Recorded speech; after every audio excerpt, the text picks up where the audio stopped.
कोसळाଠାରେ जिलापाल और आरक्षी अधिकारी जुग्म जनशुणाणी शिविर अनुष्ठित। नवरंगपुर जिला कोसळा ब्लॉक स्थित पंचायत समिति सम्मिलनी गृह में नवरंगपुर जिलापाल डॉक्टर शुभंकर महापात्र और आरक्षी अधीक्षक श्री मिहिर कुमार पंडा जुग्म अध्यक्षतार जनशुणाणी शिविर अनुष्ठित हो जाए। सीडीओ जिला परिषद श्री बिरंची नारायण दरवान, उपजिलापाल नवरंगपुर श्री प्रकाश मिश्र, ब्लॉक अध्यक्ष सर्वेश्वरी माझी, बीडीओ और कोसामुंडा आशीष त्रिपाठी समेत जिलास्तरीय विभाग अधिकारी उपस्थित थे। यह जनशुणाणी शिविर में मोट 34 जन आवेदनकारी निज अभियोग पत्र दाखल करते। 21 गोटी व्यक्तिगत समस्या अभियोग और 13 गोटी ग्राम्य तथा सामूहिक समस्या सम्मिलित थिबा देखिबाकु मिलिछि। बारंबार जनशुणाणी हेले मध्य किछि कार्यकारी होउनाई बोली किछि आवेदनकारी निज मत प्रकाश करथिबा देखिबाकु मिलिछि।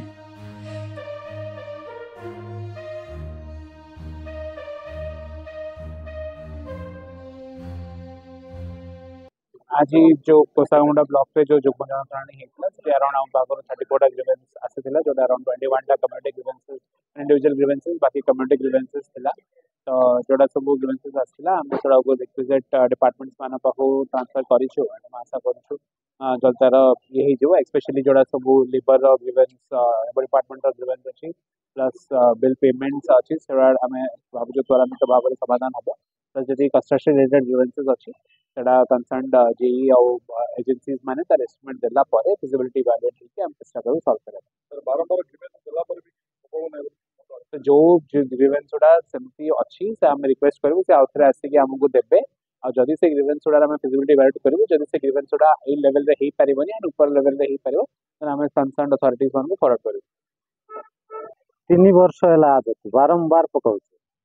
आज जाए कम से कम 10टा ग्रीवांस रे 10 थर है लेखिक दौर गोटे भी कम सक्सेस करूना। बारंबार कलेक्टर भी चेंज कर दौरान ये कहूँ गोटे मस पर एवं तो मत कलेक्टर पाखे मिसा जावाक देले ना अधा रास्तार मोर कागज पत्र रखीदे वीडियो रखिले नहीं कि नहीं कि कही ना अलग साइड देखा अलग जन को तार सिग्नेचर कराई रखीदे मोर कम हो एमती तो सब बेले एमती कहते। अभियोग मोर थिला हाई स्कूल रो बाउंड्री वाल काम फाउंडेशन पकईकी सरी जाइए।